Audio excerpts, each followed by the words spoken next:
Tu es peut-être en train de traverser une période où plus rien n'a de sens. Où chaque matin ressemble au précédent, sans couleur, sans saveur. Tu te demandes à quoi bon. Tu ressens cette fatigue dans ton corps, mais surtout dans ton cœur. Et tu n'en parles pas. Parce que tu ne veux pas inquiéter. Ou peut-être parce que tu crois que personne ne comprendra. Mais regarde, écoute bien ce message. Parce que ce n'est pas un discours de motivation vide.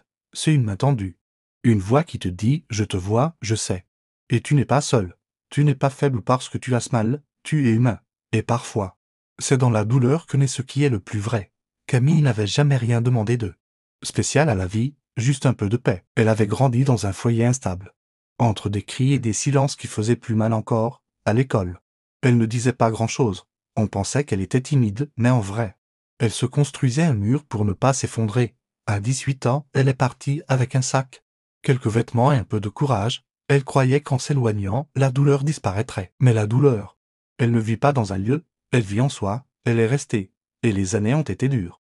Petits boulots, petits appartements. Grande solitude, chaque fois qu'elle pensait pouvoir respirer. Quelque chose la ramenait sous l'eau, une rupture, un loyer impayé, une humiliation au travail. Et pourtant, elle continuait. Pas parce qu'elle était forte, mais parce qu'elle n'avait pas le choix.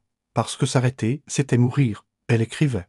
Parfois, des mots qu'elle n'osait pas dire à voix haute. Et un jour, elle a posté un texte sur un petit blog, comme ça.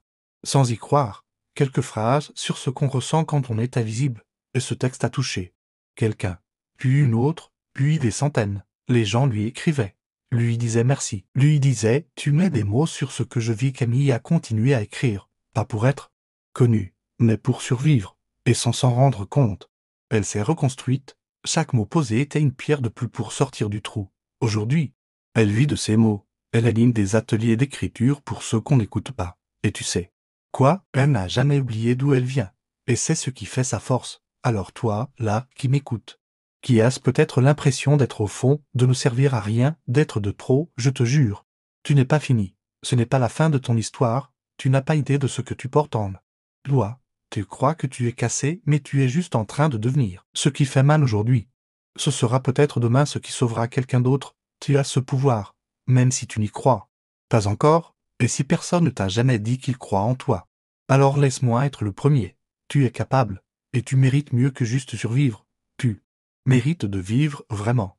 Tu n'as pas besoin d'être parfait, juste d'être honnête, d'avancer. Même en tremblant, parce qu'il n'y a pas de honte à tomber. La honte, ce serait de ne jamais essayer. Tu peux changer ta vie, pas en un jour, mais en commençant par un pas, par un choix, par une décision de ne plus te fuir, de ne plus attendre que les autres te donnent la permission d'exister. Tu es là, tu respires, tu as souffert, tu as aimé, tu as perdu, tu as pleuré, et tu es encore là. Et ça, c'est énorme. Le monde veut te faire croire que tu es trop ceci, pas assez cela. Mais le monde ne sait rien de toi. Toi seul sais le prix de chaque sourire que tu as forcé, le poids de chaque nuit sans sommeil. Tu mérites qu'on te reconnaisse. Et si personne ne le fait, alors sois le premier à le faire pour toi. Commence aujourd'hui, pas demain, aujourd'hui, parce que ta vie t'attend. Et elle ne te jugera pas pour ton passé.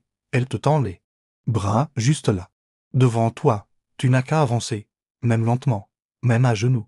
Mais avance, parce que ce que tu vas devenir un jour, c'est quelqu'un de lumineux, de solide, de vrai. Et ça commencera là, maintenant.